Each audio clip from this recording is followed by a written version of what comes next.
The infinity castle quaked beneath an ocean of silence. Its shifting walls had ceased their endless motion, as if even the castle itself feared what walked within it now. At its center stood Kokushibo, no longer the upper moon, no longer a demon at all, but something far beyond. His 6 eyes glowed like fractured stars, and a faint halo of red light pulsed from his body, distorting the space around him. He had taken Muzan's power. He had devoured every demon that survived the final war, and in the last moment of night, he had found the one being Muzan could never control, the sun-blessed demon, the only creature to walk unharmed beneath the day. Kokushibo consumed her too. When the light touched him afterward, it did not burn. It bowed. Now he stood alone, the last and greatest of demons, immune to the sun, ruler of what remained of the world. Fear in heaven. From the high halls of the divine realm, the gods watched. They had once seen wars that scorched mountains and storms that drowned continents, yet nothing stirred them as this did. "He grows," whispered Amaterasu, her golden eyes dimming. "If he continues, even heaven will not contain him." Susanu's voice trembled. "Then we must unseal the flame that once humbled the darkness." And so they called back the one mortal, whose name even demons spoke with reverence. A young man awoke upon the cracked marble floor of the Infinity Castle. His hair was bound with a simple cord, his skin untouched by age or grief.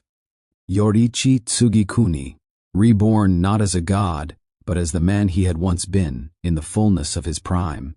He felt no divine gift in his veins, no new strength, only the weight of his sword and the calm breath of the sun breathing that had shaped him. Brothers reunited in the end. Kokushibo sensed him before he saw him. When Yoriichi stepped into the hall, time itself seemed to stop. The brothers faced one another, the light of dawn filtering through the broken ceiling, touching both of them, yet harming neither. "Brother," Kokushibo said quietly, his voice echoing like wind across an empty plain. "Even the gods fear me now. They send you to end what they cannot control." Yoriichi's expression did not change. "They send me not as their weapon, but as your mirror." Kokushibo's laughter rolled like thunder. "Then look well, for this reflection no longer belongs to man or demon. The battle beyond time." They moved, and the castle shattered. Every strike from Kokushibo tore the world open, his blade carrying the fury of all he had consumed. Yoriichi met each one with perfect stillness, his sword tracing circles of sunlight that mended what the darkness tore apart. Their power twisted the horizon. Their footsteps cracked the very air. For a moment it seemed neither could fall. The unstoppable moon and the immovable sun locked in eternal collision. But the gods above began to waver. Their temples flickered, their prayers faltered. The balance that had sustained them was breaking. Kokushibo's strength no longer belonged to creation. It fed upon it. Yoriichi felt it too. His breath slowing, his heart steady but mortal. He had not been returned as a god, only as a man, and the man could only endure so long. The fall of the sun. When their blades crossed for the final time, the light dimmed. Yoriichi stood still, his sword buried in the ground, the faint shimmer of the sun fading from his eyes.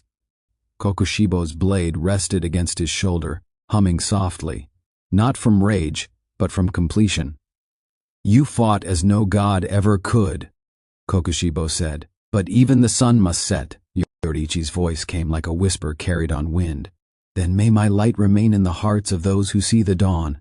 And the last flame went out, the demon who touched the sky. Kokushibo looked upward, the heavens trembled. The gods' palaces flickered like candlelight against a storm. Their power waned beneath his gaze, the gaze of something they had never meant to exist. "You feared me," he said softly, "and so you created your fear." He stepped into the sunlight, and the sky itself bent to him. The moon and sun shone together for the first time, merging into a single endless glow that cast neither shadow nor warmth. The gods turned away. The world was his. Thus ended the age of breath and blade. The last light of the sun was gone, and the moon ruled not the night, but all that remained of day. Yet somewhere, deep in the silence, the faint echo of a breath lingered, a whisper of flame, waiting for the next dawn that even Kokushibo could not see.